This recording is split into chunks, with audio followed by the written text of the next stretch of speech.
Hello friends, this is Greg. Today I'll be sharing my experience with the Samsung Galaxy S25 Ultra and comparing it to the Z Fold 7.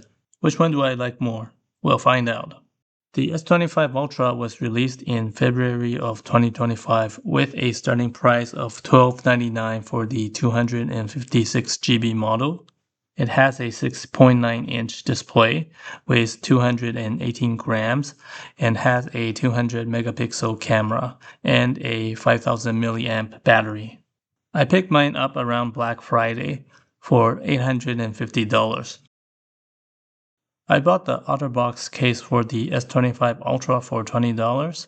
I also installed lens and screen protectors. Now let's compare the physical dimension of the S25 Ultra versus the Z Fold 7. As we can see, the S25 Ultra is taller and wider than the Z Fold 7 when it's folded. It's also noticeably thicker. Here is a native Android game running on both phones. As we can see, the Z Fold 7 is able to take advantage of the entire unfolded screen, which makes the user experience much more immersive versus the S25 Ultra. Now we have the two phones side by side to compare video playback. As we can see, the Z Fold 7 can display a larger 16:9 video when unfolded, which is a definite advantage. One advantage the S25 Ultra has is obviously the S Pen. The only thing I use it for is to sign PDFs, but it's definitely handy when you need it. Now let's compare Geekbench scores between the two phones. In terms of CPU score, they are tied, and the same is true for GPU score as well. This is because they both have the same Snapdragon 8 Elite processor. Now let's check out Steam Link performance. Here I'm streaming Stellar Blade on the S25 Ultra. The resolution on the PC side is QHD. However, the resolution on the S25 Ultra is only 2304 by 1440p, which is less than on the PC. You can also see it is stuttering for some reason. And here's the same thing on the Z Fold 7. As you can see, the resolution is the full 2560 by 1600, and also there's no stuttering. However, Stellar Blade is the only game with the stuttering problem for the S25 Ultra. All the other games I tried ran perfectly fine. Here is Death Stranding on the S25 Ultra. And here is Life is Strange True Color on the S25 Ultra. Here it runs perfectly fine as well.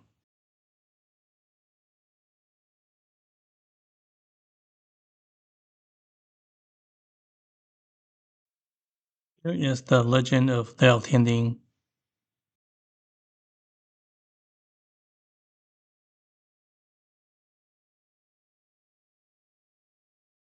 Here is Death Wish Enforcer on the S25 Ultra.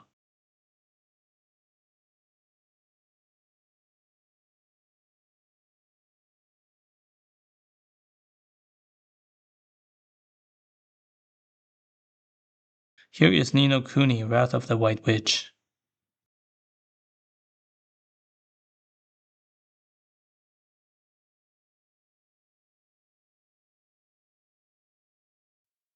Here is Streets of Rage 4.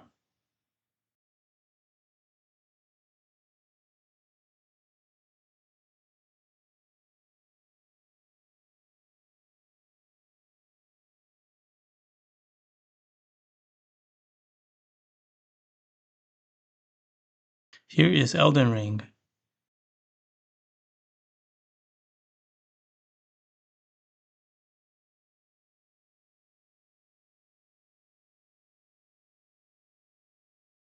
So what's my conclusion on the S25 Ultra?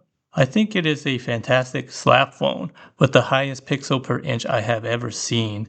It is enjoyable and comfortable to use. However, for media consumption, gaming, and web browsing, I would have to give the win to the Z Fold 7. The downside is that the foldable screen on the Z Fold 7 has more risk of damage and is expensive to fix. Not to mention the Z Fold 7 costs a few $100s more, but I think that if you're okay with these two downsides, the Z Fold 7 is the better experience and I recommend it over the S25 Ultra. That's it for this review, and until next time, stay safe and have fun.